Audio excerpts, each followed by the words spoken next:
So for 24 hours, we've been going directly into the weather.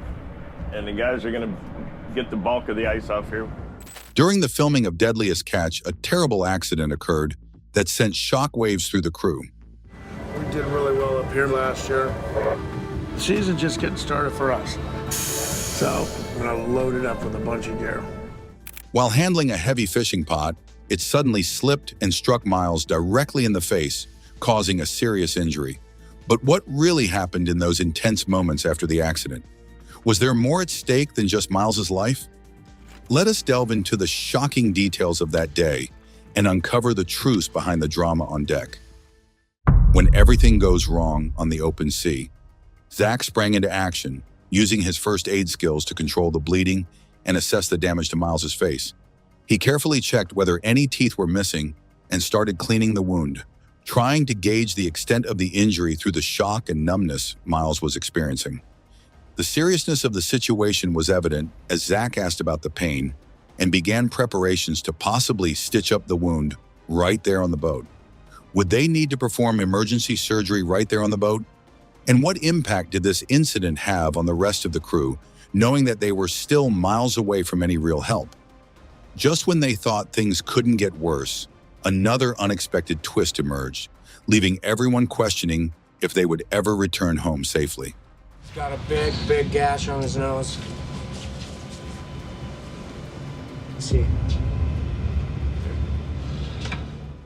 The crew gathered around, providing support and trying to keep the atmosphere as light as possible under the circumstances. They discussed whether or not they were equipped to handle stitching the wound, with some admitting their only sewing experience was with clothing, not skin.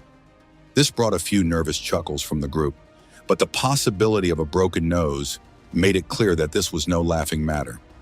In the midst of dealing with Miles's injury, another crew member, Nick, faced his own crisis. A loose hook, propelled by the movement of the boat, flew across the deck and hit him squarely in the face. The impact was severe, leaving Nick dazed and in pain. He touched his face only to realize the bridge of his nose felt oddly shaped, a clear sign that the hook had broken his nose. The crew was now dealing with two serious injuries at once. They quickly set up a makeshift medical area on the boat, where Zach could better attend to both Miles and Nick. The priority was to control the bleeding, reduce the risk of infection, and ensure that neither injury led to more severe complications like a concussion or shock. As Zach worked, the rest of the crew stayed busy, trying to keep the boat stable and safe, while also providing emotional support to their injured friends. They reassured Nick and Miles, telling them they were going to take care of everything, and that the priority was their health and safety.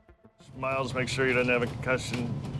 Obviously, we're going to control the bleeding, monitor for shock, start him on an antibiotic, open face wound, typical for fish poisoning. The conversation turned to the need for possibly heading to the nearest port to get professional medical help. The crew discussed their location and the best route to take, considering the conditions at sea and the urgency of the injuries. They knew that every minute counted and that proper medical assessment and treatment were needed sooner rather than later. Throughout this ordeal, the camaraderie and teamwork of the crew were on full display. Everyone pitched in, whether it was holding a compress, steering the boat, or simply offering words of encouragement. This incident highlighted the risks associated with their profession and the importance of being prepared for any emergency. Nick and Miles were both grateful for the quick response and skilled care they received from Zach and the rest of the crew. Despite the initial panic and fear, the crew managed to handle the situation with efficiency and care, ensuring that both injured members were stabilized and as comfortable as possible given the circumstances. As they made their way to the port, the crew reflected on the events of the day. They talked about what had happened, how they had responded, and what they might do differently in the future to prevent such accidents. The experience was a harsh reminder of the dangers they face every day at sea and the importance of safety protocols and emergency preparedness. Once they reached the port, professional medical teams took over, providing the necessary care and treatment for Miles and Nick. The rest of the crew waited anxiously for news, hoping for the best but prepared for the possibility of long-term consequences from the injuries.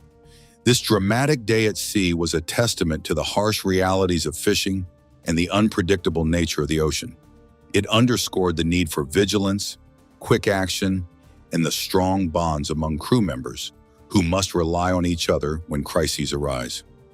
As they left the medical facility, the crew felt a renewed sense of responsibility to each other and a deeper understanding of the risks they all share in their chosen profession. Just as the crew started to feel a bit of relief after a tough day, the rough sea had another challenge waiting for them. Chaos strikes twice on the Bering Sea. Out in the unpredictable waters of the Bering Sea, aboard the fishing vessel Patricia Lee, a sudden and powerful wave struck from the side, causing chaos on deck. This wave was strong enough to dislodge an anchor pot from its holding, which then crashed into 29-year-old crew member Dean Francis Congan, pinning him against a stack of equipment.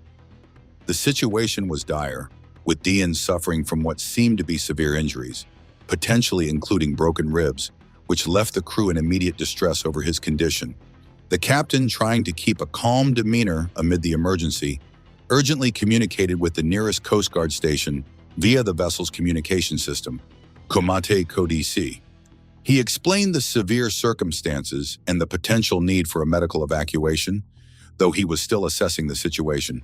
The critical part was that Deanne's accident had happened far from any quick medical help, with the nearest port over 24 hours away at Dutch Harbor, emphasizing the isolation and the challenging conditions the crew worked under. Simultaneously, another crisis was unfolding on the deck. Mike Vanderbilt, a 42-year-old experienced deck boss, slipped while working near the crab pot launcher. His finger got trapped between the launcher and an 800-pound crab pot, resulting in a severe injury. Tip off, Mike. Yep. I slipped a little bit. I put my hand down just as Zach was pulling the pot off the launcher and just scissored it right off. The crew immediately jumped into action, applying pressure to the wound to stop the bleeding and wrapping it tightly despite the evident pain Mike was enduring. They rushed him inside the cabin to further treat the wound, instructing him on how to manage his breathing and heart rate in the face of shock and pain. The crew's swift response highlighted their preparedness and camaraderie as they worked together to stabilize Mike's condition. They reassured him, provided first aid, and made plans for his urgent transport to medical facilities. It was clear that Mike would need professional medical attention quickly, which meant he would have to leave the fishing expedition immediately and fly out to Anchorage. This turn of events left the Patricia Lee's crew short-handed, but determined to carry on. The departure of their most veteran deckhand, Kodiak, was a significant blow, yet they faced the challenge head-on, mindful of the massive amount of crabs still left to catch. The skipper now had to rely more heavily on the remaining crew members, who had to step up and fill the gap left by Mike's sudden exit. Not far from the Patricia Lee, another emergency was unfolding on the crabbing vessel Key Marie. The Coast Guard was called in for a medevac operation involving another deckhand who had suffered a devastating injury. This man had been struck by a 1,000-pound steel crab pot, resulting in a spiral fracture of his leg bones, specifically the fibula and tibia. The injury was both severe and visually disturbing, necessitating an immediate and skilled rescue operation. The Coast Guard team faced their own set of challenges as they approached the Key Marie.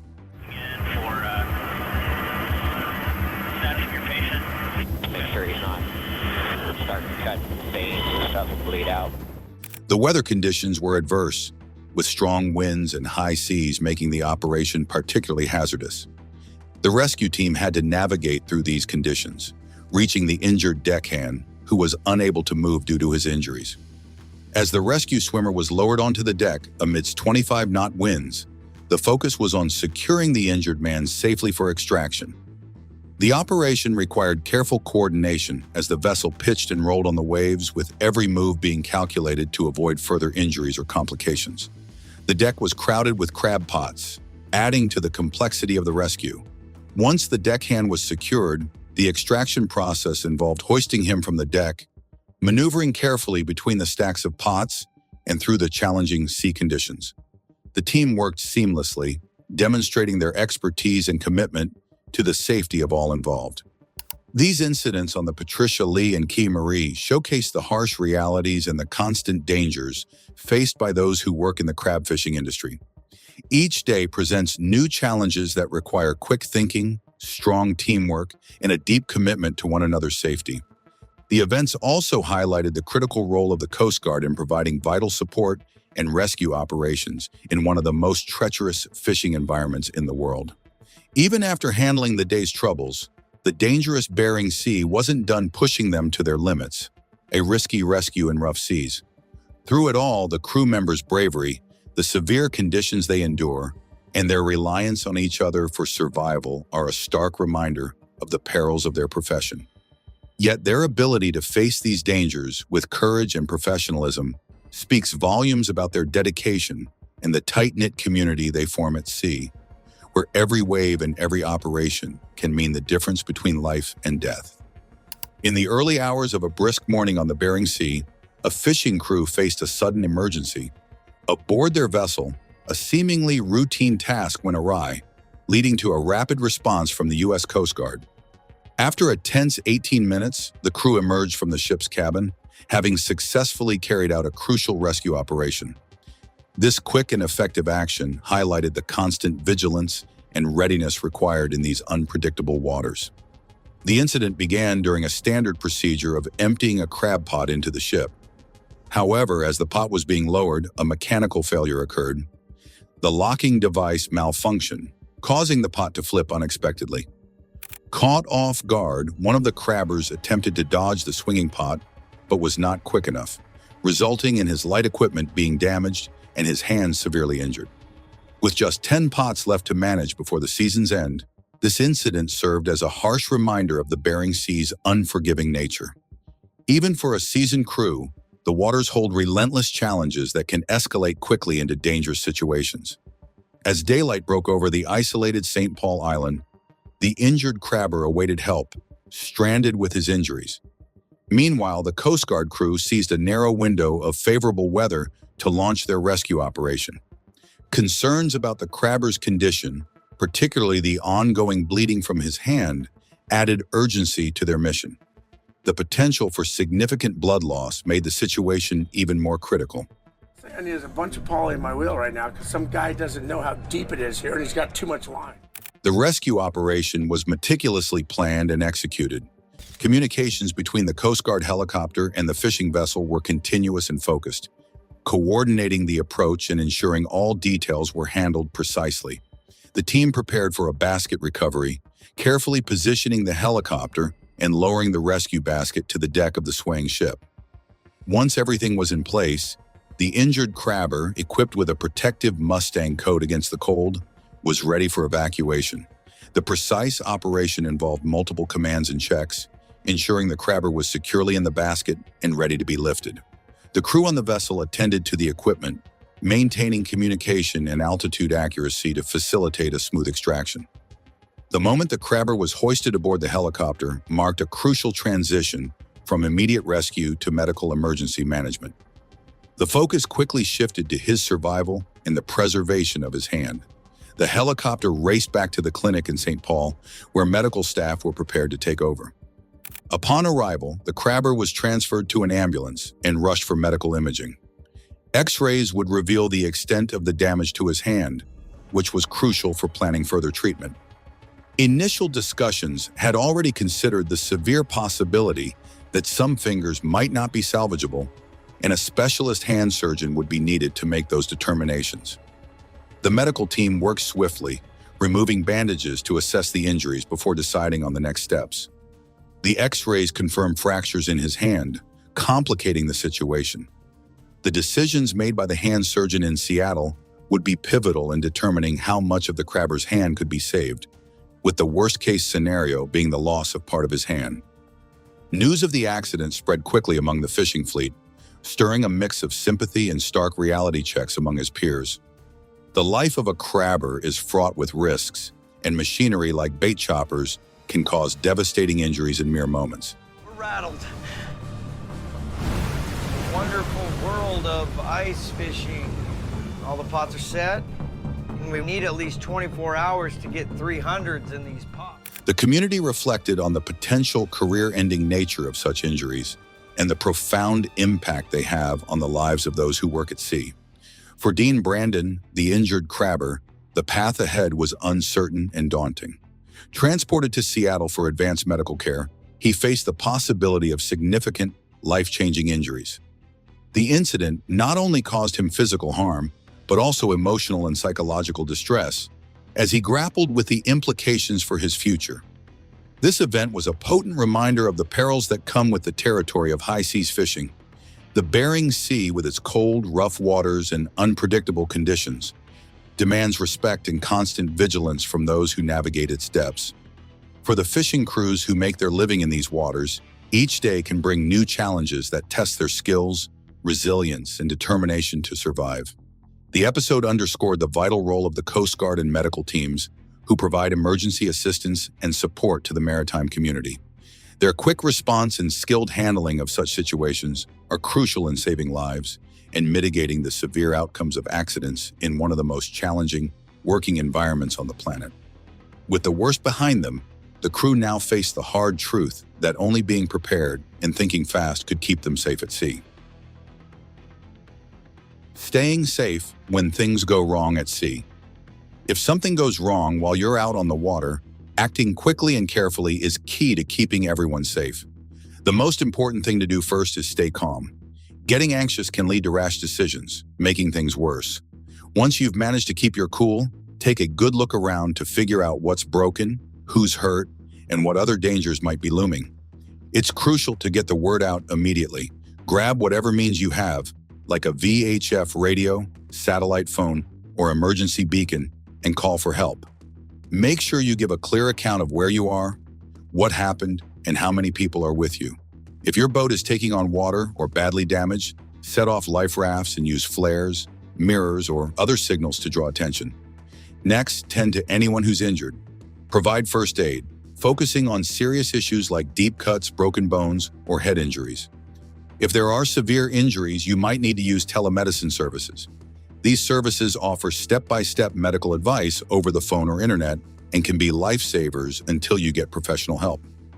Keep an eye on how the injured are doing, recording any vital signs or changes in their condition, as this info will be vital for rescuers. Sometimes, you might need to evacuate someone if their life is at risk and you can't treat them on the boat. Decide whether to evacuate based on their condition, the weather, and how close you are to land. The Coast Guard can assist if you are within their reach. If you can't evacuate, do your best to keep the injured person comfortable and stable. Recording what happened is also crucial. Take pictures and write down what led to the mishap, the injuries that occurred, and what actions you took. This record will be important for any legal or insurance matters later and can help you and your crew learn from the experience to prevent future accidents. Sean's a shrewd businessman. He's been taught well. What Sean's basically offering me right now is a mortgage.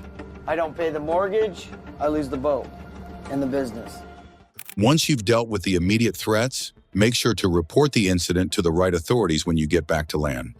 Whether you sail for fun or work on the water, proper reporting makes sure the event is officially noted and investigated if necessary. This often means filling out forms or giving detailed accounts of the incident. After everything's settled, it might be wise to talk to maritime experts or lawyers, especially if the accident might have been caused by someone's carelessness or faulty equipment. Maritime laws are complicated, but getting professional advice can help you understand your rights and what steps to take next. This is particularly vital if you think the accident could have been avoided or if the injuries are severe and could have long-term effects. Being ready for emergencies is crucial when you're heading out to sea. Make sure you and your crew know basic first aid and emergency actions. Regular practice and having the right medical and emergency gear on board can greatly improve your ability to handle an accident. Keep educating yourself and your crew about potential hazards and how to prevent them. This needs continuous effort and commitment. Was this accident just an unfortunate mishap? Or could there be deeper issues with safety on Deadliest Catch that we're not being told about? Could there be more behind the scenes that's being kept from the viewers? Tell us your thoughts in the comments below, and don't forget to like and subscribe for more.